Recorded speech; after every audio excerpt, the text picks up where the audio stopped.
தானா எனக்காக யோசிச்சு நீ மாமா கொடுத்ததெல்லாம் வேண்டான்னு சொல்லிடாத.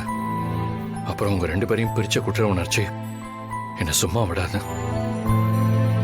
பாருமா, இப்ப கூட அவன் எனக்காக தான் யோசிக்கிறான். நான் எப்படிமா அவனை பத்தி யோசிக்காம இருக்க முடியும்? நீயே சொல்லுமா, நான் சொல்றது சரிதானே?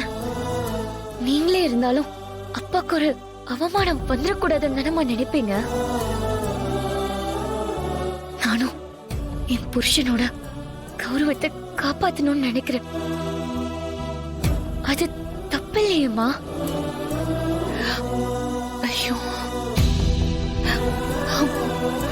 தனா,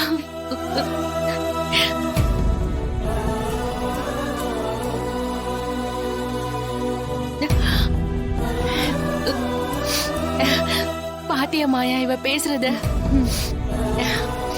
தப்பு இல்ல தனா, தப்பே இல்லடா. நீ சரியாதான் யோசிச்சிருக்க.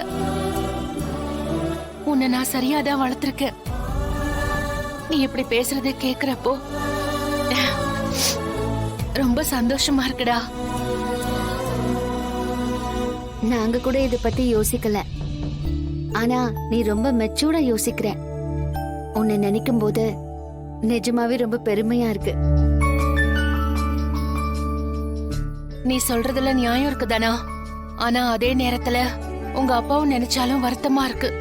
அப்பா கொடுத்தத திருப்பி அனுப்புறோம்னு நினைச்சா எனக்கும் வருத்தமாதமா இருக்கு.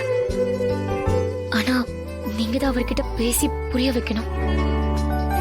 அதுக்கு உங்க அப்பா முதல்ல கதிரை புரிஞ்சுக்கணும்டி.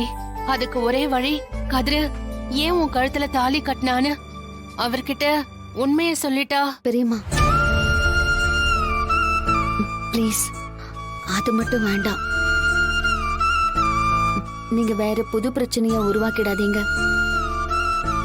நம்ம வேற ரூட்ல பெரியப்பா மனசை மாத்துறதுக்கு ட்ரை பண்ணலாம். கொஞ்சம் பொறுமையா இருங்க. இங்க பாரு, இந்த சீரு எதுவும் உனக்கு வேண்டாம் அதானே? சரி விடு, நாங்க திருப்பி எடுத்துட்டு போயிடுறோம்.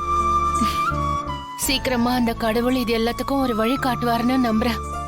பாக்கலாம். சரிடா, அப்ப நாங்க கிளம்புறோம். இருங்கம்மா, காஃபி சாப்பிட்டு போலாம். ஹலோ மேடம், கீழே 2 பேரு நிக்கிறாங்க, ஞாபகம் இருக்குல்ல? அவங்களையும் மேல வர சொல்லுங்க. இல்ல இல்ல, அதெல்லாம் வேண்டாம்.